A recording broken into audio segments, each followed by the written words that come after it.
terrasses, de restaurants et de bars. Limitation à 50% de leur capacité au 19 mai et pour 2 semaines.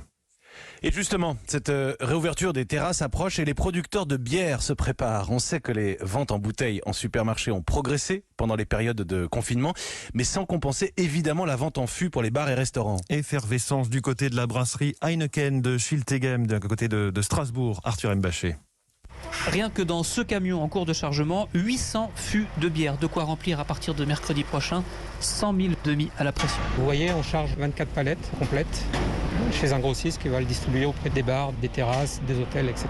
Stéphane Crépel est le directeur de la brasserie de l'Espérance à Schiltigheim où attendent 15 millions de litres de Fischer, Heineken et autres Desperados. 500 fûts sont remplis ici toutes les heures. Ce que l'on a anticipé, c'est le fait d'avoir la bière qui soit à disposition. Donc on a brassé depuis un mois. Et là, l'activité, ça va être essentiellement sur la partie logistique, affûtage avec le redémarrage d'une ligne complète. L'activité pour le café, hôtel, restaurant, c'est une activité qui représente près de 40% de nos volumes sur le site.